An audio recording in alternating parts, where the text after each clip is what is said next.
Assalamualaikum warahmatullahi wabarakatuh. Halo, di sini saya akan menjelaskan tentang Linux dan operasi source, konsep, sejarah, dan perkembangannya. Nah, di poin pertama, perbedaan open source dan free software secara mendetail.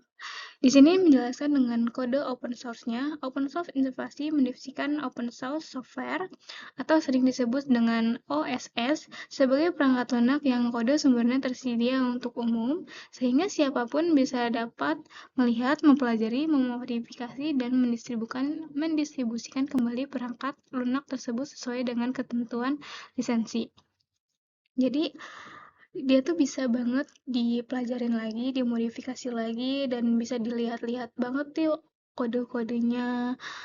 Nah, terus kalau perbedaan dari Free Software Foundation menjelaskan bahwa free software adalah perangkat lunak yang memberikan beberapa kebebasan penuh kepada pengguna, bukan berarti perangkat lunak tersebut harus gratis. Jadi, free software ini memang free, tapi dia tuh tidak semua perangkat lunaknya dibebaskan.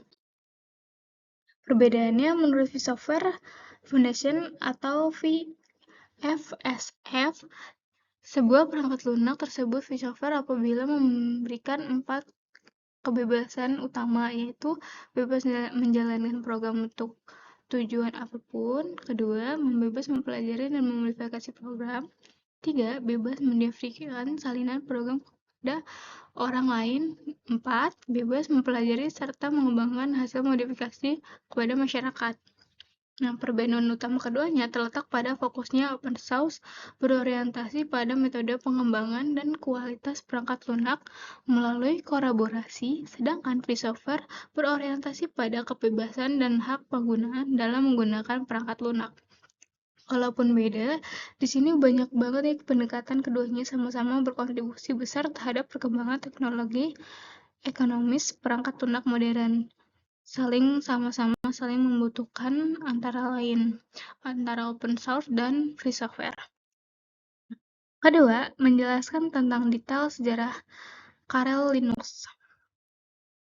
Bisa dilihat dari gambar yang sudah tertera, pengertian kernel Linux adalah inti atau core dari sistem operasi Linux yang berfungsi sebagai penghubung antara perangkat keras. Perangkat keras atau sering disebut dengan hardware, dan perangkat lunak sering disebut dengan software. Sebelum Linux lahir, sistem operasi yang paling banyak digunakan di lingkungan akademik dan penelitian adalah Unix. Jadi awalnya tuh bener-bener yang namanya itu Unix itu lahir di tahun 1969 di Bell Laboratorium oleh Ken Thomas, Dennis Richard, dan rekan-rekannya. Dan itu bukan dibangun hanya cuma satu orang, tapi banyak. Unix terkenal dengan stabil, aman, dan mendukung banyak penggunanya, atau sering disebut multi-user. Nah, dikembangkan lagi pada tahun 1991, seorang mahasiswa ilmu komputer dari Universitas Helsinki, Finlandia bernama Linus Torvalds mulai mengembangkan kernel sistem operasi sebagai proyek pribadi. Dari yang awalnya banyak pengguna, dia berkembang menjadi proyek pribadi pada tahun 1991, 25 Agustus. Software mengirim pesan ke grup diskusi Companions Minix yang berisi pengumuman bahwa ia sedang membuat sistem operasi sebagai hobi. Jadi pada tahun 1991, 17 September, Linux merilis Linux versi 0.01. Itu versi yang terbaru, munculnya banget. Pada awal pengembangannya, Linux menggunakan lisensi membatasi pengguna komersil pada tahun 1992. Jadi dari 1 tahun kemudian, dia langsung mengembangkan menggunakan komersil. Linux Torvalds mengubah lisensi Linux menjadi GNU, General Republic Lisensi GPL versi 2. Jadi langsung peningkatan ke versi 2.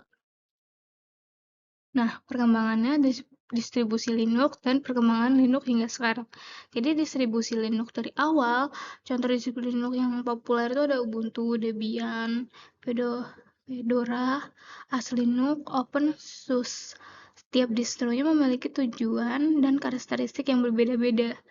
tapi sama-sama saling mengembangkan dan untuk cocok untuk pemula dan server sejak rilis pada tahun 1900. Nah, sedangkan perkembangan Linux hingga sekarang itu sejak rilis 1991, karya Linux tersebut berkembang dengan kontribusi ribuan pengembangan dari seluruh dunia. Saat ini Linux digunakan berbagai perangkat, itu software internet dan pusat data, komputer pribadi. Contohnya itu desktop dan laptop, terus komputer, superkomputer, perangkat internet, smart TV, router jaringan, sistem otomotif, perkembangan tertanam, sistem operasi Android. Jadi banyak banget perkembangan-perkembangan yang memang sudah berkembang jadi sekarang. Terus yang poin ketiga, di sini sebutkan beberapa lisensi software terbuka yang populer.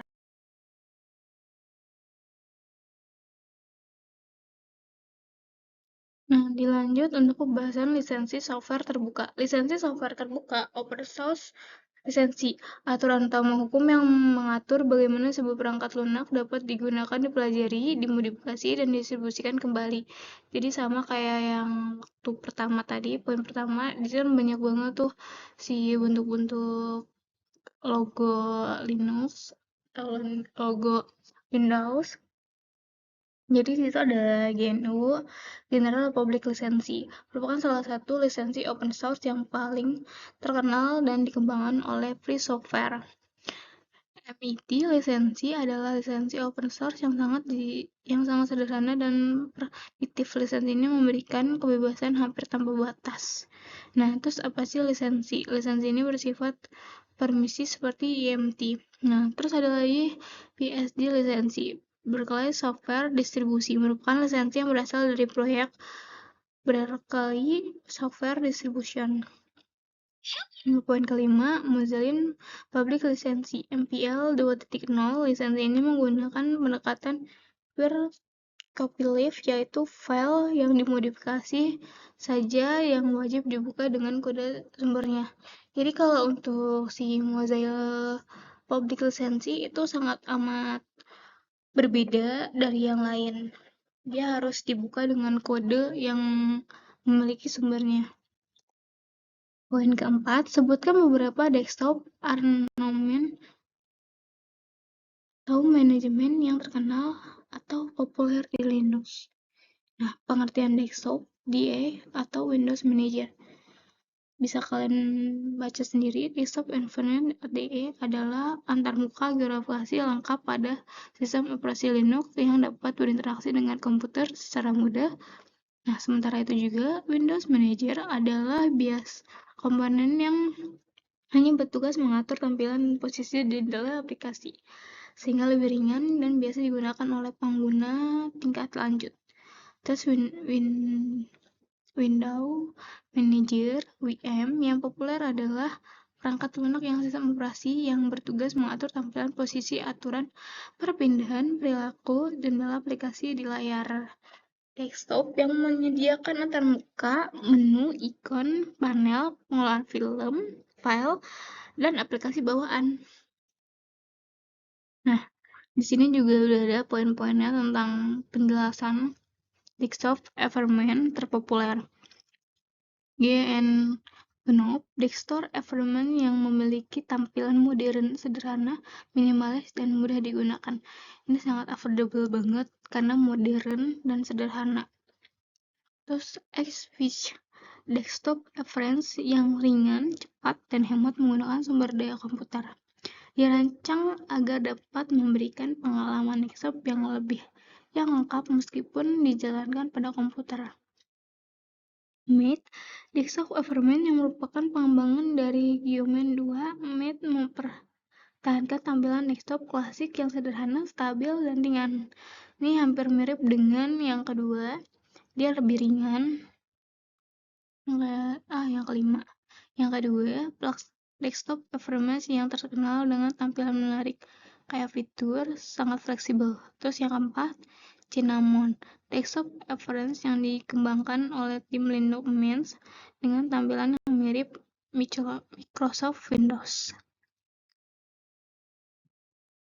Nah, kalau yang terpopuler itu ada i3 Window Manager, jendela aplikasi yang tersusun otomatis tanpa saling tertumpuk. Openbox, Window Manager yang terkenal karena sederhana dan ringan. Flubox merupakan pengembangan dari Black Box Windows Manager yang berfokus pada kecepatan dan penggunaan memori yang sangat kecil. NaWorksVM, Windows Manager tiling yang sangat fleksibel dan dapat dikostumisasi menggunakan bahasa program luak. Sway, Windows Manager modern yang digunakan teknologi Willow mengganti sistem tampilan X11 yang dirancang komplit dengan konfigurasi i3, jadi sangat mengandung dengan i3 Windows Manager. Nah, poin terakhir itu tentang menjelaskan mengapa ada banyak distro di Linux dan sebutkan 5 diantaranya.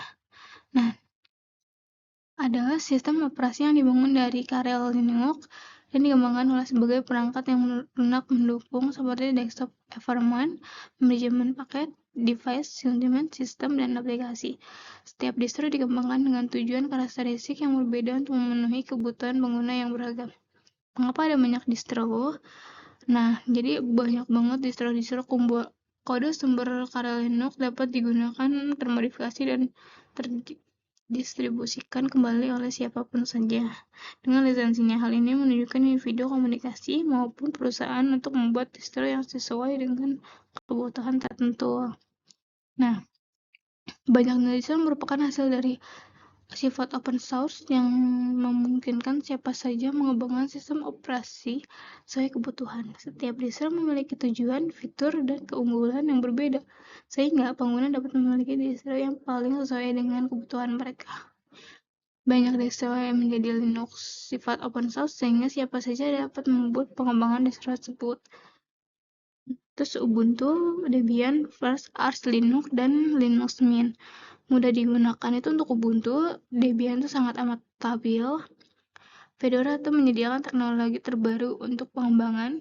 Arch Linux fleksibel dan cuan bagi pengguna tingkat lanjut. Linux Mint ramah bagi pengguna yang berpindah dari Windows. Oke, itu aja penjelasannya. Terima kasih. Wassalamualaikum warahmatullahi wabarakatuh.